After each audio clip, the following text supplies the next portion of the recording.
बिस्मिल्लाहिर्रहमानिर्रहीम। नाज़रीन अस्सलाम वालेकुम। मैं हूं आपका मेज़बान साबिर शाकिर वफाकी दारुल हुकूमत इस्लामाबाद से। बहुत ही अहम तरीन ख़बरें हैं, आप तक पहुंच गई होंगी, लेकिन हम आपको बताएंगे आखिर हुआ क्या है। वज़ीर आज़म इमरान ख़ान जो कि 3 मार्च के बाद बहुत ही ज़्यादा परेशान थे और परेशान हाल थे, क्योंकि सैयद यूसुफ़ गिलानी जीत गए थे और उसके बाद उन्हें एतमाद का वोट भी लेना पड़ा। लेकिन इसके बावजूद चेयरमैन और डिप्टी चेयरमैन सेनेट का इलेक्शन था और चेयरमैन और डिप्टी चेयरमैन सेनेट के इलेक्शन में भी बहुत ज़्यादा मामला गड़बड़ होने का ख़तरा था और कभी 50-50 का फार्मूला, कभी गिलानी साहब जीत रहे हैं, कभी सजरानी साहब भी हार रहे हैं और मिर्ज़ा साहब भी हार रहे हैं। लेकिन हुआ ये कि चेयरमैन सादिक संजरानी दोबारा मुंतखब हो गए और डिप्टी चेयरमैन मिर्ज़ा अफरीदी जो कि बिल्कुल फ्रेश कैंडिडेट थे और फर्स्ट टाइम मैदान में उतरे थे, वो भी जीत गए। दोनों जीत गए, चेयरमैन का भी मार्का और डिप्टी चेयरमैन का भी। और पाकिस्तान तहरीक इंसाफ और उनके इत्तेहादी दबंग तरीके से आज जश्न मना रहे हैं। पाकिस्तान डेमोक्रेटिक मूवमेंट PDM, उसमें शामिल इत्तेहादी जमातें, ये हुआ क्या, अब ज़रा थोड़ा सा सुनिएगा कि ये मैदान कैसे मारा गया और किस तरीके से हुआ। वज़ीर आज़म इमरान ख़ान, जब सेनेट का इलेक्शन हुआ कौमी असम्बली में, गिलानी साहब का, बड़ी दिलचस्प चीज़ें हैं। गिलानी साहब ने हराया हफीज़ शेख साहब को 5 वोटों से। 7 वोट रिजेक्ट हुए उस दिन कौमी असम्बली में, 7 वोट। और सेनेट के इलेक्शन में भी, चेयरमैन सेनेट के इलेक्शन में भी 7 वोट रिजेक्ट हुए। अगर वो 7 वोट कौमी असम्बली में, जो कि मुख्तलिफ थे, अगर वो 7 वोट जो ज़ाया हुए, वो 7 वोट मिलते हफीज़ शेख साहब को, तो वो उन्होंने जीत जाना था। 164 और 7 171 वोट। और गिलानी साहब के थे 169, उन्होंने हार जाना था। लेकिन वो ज़ाया होने की वजह से गिलानी साहब जीत गए। अगली सीट पे PTI जीत गई, 174 वोट खातून मेंबर ने लिए और जो ज़ाया शुदा वोट थे वो वापस आ गए, ठीक हो गए। अब ज़रा सेनेट में आ जाएं। चेयरमैन सेनेट सादिक संजरानी के इलेक्शन में भी 7 वोट ज़ाया हुए, जबकि जो वोटर थे मुख्तलिफ थे, वो सेनेटर थे, वो कौमी असम्बली के रुकन थे। 7 वोट ज़ाया हुए। और जबकि संजरानी साहब ने वोट लिए 48 वोट लिए, उनके 48 ही थे। हुक्मरान इत्तेहाद के जो खालिस वोट थे 48 थे, वो उन्होंने पूरे के पूरे ले लिए। और गिलानी साहब के वोट निकले 42 के साथ 7 उनके ज़ाया हो गए। 42 में 7 जमा कर लें तो बन जाएंगे 49। और संजरानी साहब के कितने हैं, 48। तो गिलानी साहब ने जीत जाना था अगर ये वोट ज़ाया ना होते। और ये 7 के 7 वोट कैसे ज़ाया हुए, सब के 7 लोगों ने गिलानी साहब के सामने जो खाली खाना था उधर मोहर नहीं लगाई, बल्कि गिलानी साहब के नाम के ऊपर ठप्पा लगाया। एक ही तरीके से 7 वोट ज़ाया हुए। उसके बाद अगले इलेक्शन में, यानी कि डिप्टी चेयरमैन का इलेक्शन होता है, उसमें गफूर हैदरी साहब और मिर्ज़ा अफरीदी। उसमें क्या हुआ, उसमें होना तो ये चाहिए था कि जो 7 वोट ज़ाया हुए हैं वो वापस आते, सही हो जाते, लेकिन वो सही नहीं हुए। सही होने के बजाय सीधे चले गए वो मिर्ज़ा अफरीदी को, पाकिस्तान तहरीक इंसाफ के डिप्टी चेयरमैन के उम्मीदवार को, और उन्होंने वोट लिया 54 और उधर वोट मिले 44 गफूर हैदरी साहब को। ये हुआ मामला और गफूर हैदरी साहब भी हार गए। अच्छा, मैंने जो आपको 2 दिन पहले एक वीडियो में बताया था, वो दोबारा सुनिएगा कि 50-50 का फार्मूला चल रहा है, कि जो कौमी असम्बली में हुआ वही कुछ इधर हो गया, और ये कि चेयरमैन सादिक संजरानी साहब और गफूर हैदरी साहब को नीचे जितवा दिया जाए और उनको भी कौमी धारे में ले आए, मौलाना फजलुर रहमान साहब को, JUI को। ये था, ये मेरे पास इन्फॉर्मेशन थी, इत्तला थी, और PDM के लोगों ने ही इत्तला दी थी कि इस तरह से हो रहा है। और ये क्यों हुआ था, ये उस वक्त हुआ था जब परवेज़ खटक साहब और सादिक संजरानी साहब गए थे और गफूर हैदरी साहब से मिलने और उनको कहा था कि आप आएँ डिप्टी चेयरमैन सेनेट के तौर पे, हम आपको सपोर्ट करेंगे। वो बलूचिस्तान सादिक सिंजरानी साहब ने कहा था, वो यही था। अब 7 वोट ज़ाया हुए। लेकिन ये सारी चीज़ें पता चली जब मुस्लिम लीग नवाज़ को, जब मैंने आपको बताया कि मरियम सफदर साहबा माइनस हो रही हैं, नवाज शरीफ साहब माइनस हो रहे हैं, हमजा शहबाज साहब की ज़मानत पे रिहाई हो गई है, और शाहिद खाकान अब्बासी जो मरियम नवाज़ के बहुत करीब हैं, शाहिद खाकान अब्बासी हैं, मुसद्दिक मलिक हैं, परवेज़ रशीद हैं, हसन इकबाल साहब हैं, ये सारे के सारे यकदम भड़क उठे थे और उनको भी अंदाज़ा हो गया था कि हम माइनस हो रहे हैं। सारे का सारा जो मेला है वो तो पीपल्स पार्टी लूट रही है और मौलाना गफूर हैदरी साहब लूट रहे हैं। चेयरमैन सेनेट के उम्मीदवार गिलानी साहब, डिप्टी चेयरमैन के उम्मीदवार गफूर हैदरी साहब। मुस्लिम लीग नवाज़ को क्या मिला? तो ये मैंने पता किया, हुआ ये कि गफूर हैदरी साहब ने जीतना था, उन्होंने कौमी धारे में वापस आना था, और लेकिन गिलानी साहब हार गए। तो उसके बाद पीपल्स पार्टी को भी शुआ हुआ। अब ये दोनों तरफ चल रहा है, और अगर ये गिलानी साहब भी जीत जाते, गफूर हैदरी साहब भी जीत जाते, या गफूर हैदरी साहब जीत जाते, गिलानी साहब हार जाते, तो धरना होना है 26 मार्च को, लॉन्ग मार्च स्टार्ट होना है और धरना होना है। उसकी अफरादी कुव्वत तो मौलाना फजलुर रहमान साहब ने लानी होती है और पीपल्स पार्टी ने सपोर्ट करना था। तो मुस्लिम लीग नवाज़ यानी कि मरियम सफदर साहबा ने सोचा कि अगर ये सारा गफूर हैदरी साहब बन गए और ये सारा कुछ आपस में इन्होंने बांट लिया, क्योंकि ना हमें चेयरमैनशिप का उम्मीदवार खड़ा किया ना डिप्टी चेयरमैन के लिए, तो फिर हमारा क्या होगा। फिर नवाज शरीफ साहब की कल रात की वीडियो, जिसमें वो आर्मी चीफ को, जनरल फैज़ को, जनरल आरिफ मलिक को, इरफान मलिक को खुलम खुला कह रहे हैं जनाब मरियम सफदर साहबा को ये कर दिया, वो कर दिया, 2018 का जिक्र, फिर ये सारा जिक्र, एक FIR दर्ज करवाने की बातें इस तरह की।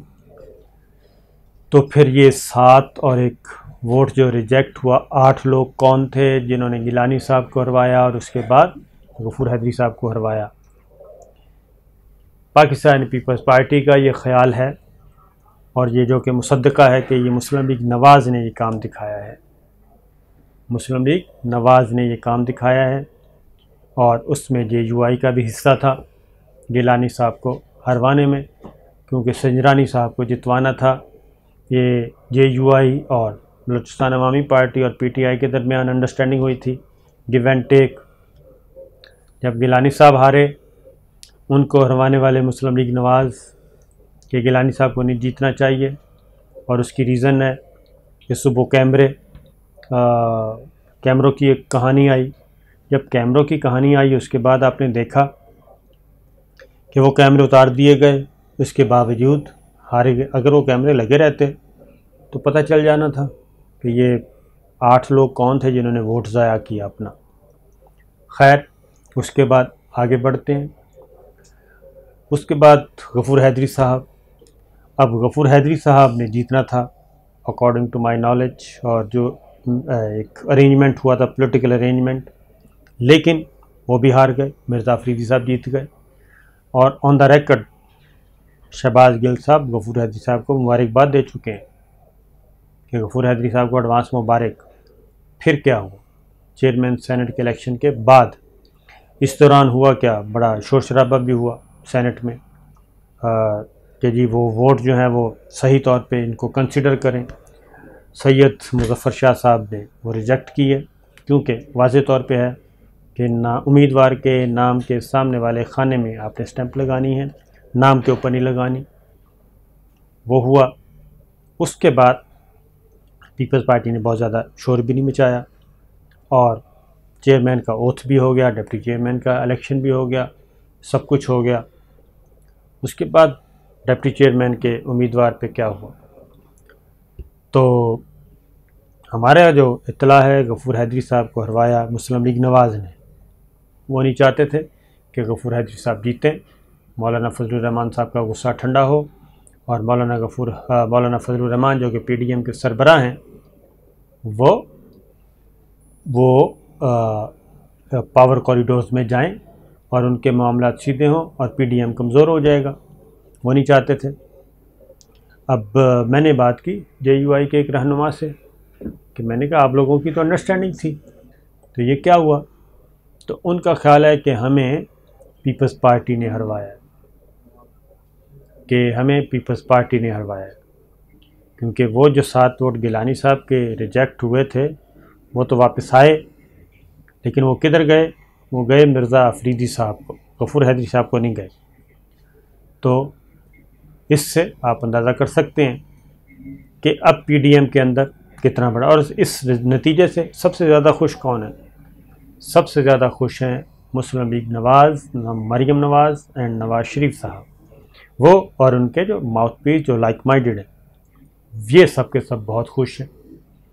उसकी रीज़न है कि गिलानी साहब को भी हरवा दिया, गफूर हैदरी साहब को भी हरवा दिया। अब 15 मार्च को पीडीएम का इजलास है सरबराही, उसमें लॉन्ग मार्च का फ़ैसला होना है और उसकी तैयारियां करनी हैं। उसकी रीज़न फिर अब इस्तीफ़ों की बात जहन में रखिएगा कि नवाज़ शरीफ साहब ने एक बात की थी, आखिरी पीडीएम का जो इजलास हुआ उसमें उन्होंने कैटेगोरिकली बड़े सख्त ज़ुबान इस्तेमाल की, वीडियो लिंक के ज़रिए उन्होंने पीपल्स पार्टी से मुखातिब होकर कहा कि देखें आपने हमें ट्रक की बत्ती के पीछे लगाया हुआ है। उन्होंने 3-4 बातें की। नंबर 1 उन्होंने कहा कि आपने कहा कि जी इस्तीफ़े नहीं देने, हमने इस्तीफ़े नहीं दिए, वो ऑप्शन ड्रॉप किया। फिर पीपल्स पार्टी ने पीडीएम को कहा कि ज़िमनी इलेक्शन में हिस्सा लेने हैं, नवाज शरीफ साहब ने कहा हमने ज़िमनी इलेक्शन में भी हिस्सा ले लिया।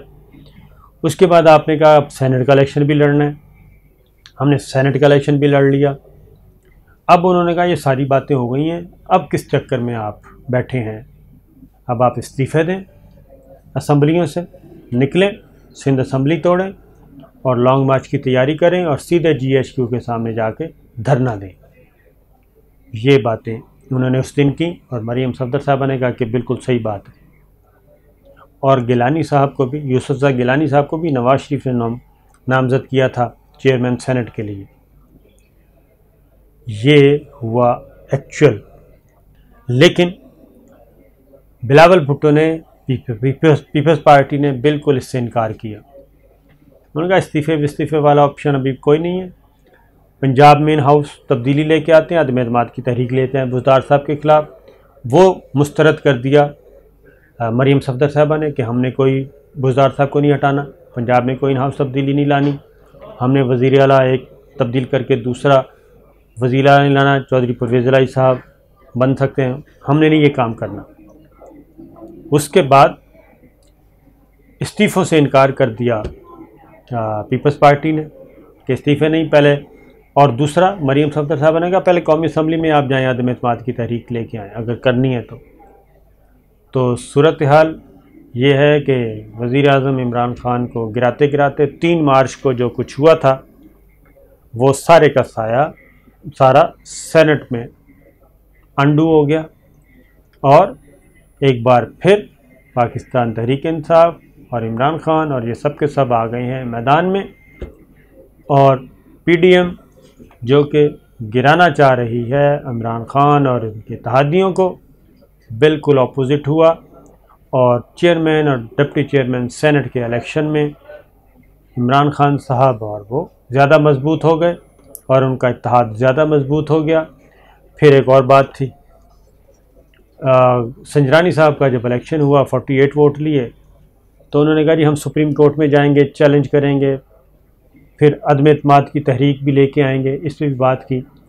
लेकिन अगले ही लम्हे डिप्टी चेयरमैन के इलेक्शन में वो ले लिए उन्होंने 54 वोट, तो वो अदम एतमाद वाला ऑप्शन भी ख़त्म।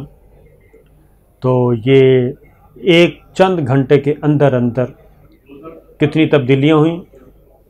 पीपल्स पार्टी और मुस्लिम लीग नवाज़ ने गिलानी साहब को भी हरवा दिया, गफूर हैदरी साहब को भी हरवा दिया। गफूर हैदरी साहब समझते हैं कि मुझे पीपल्स पार्टी ने भी टीका लगाया है।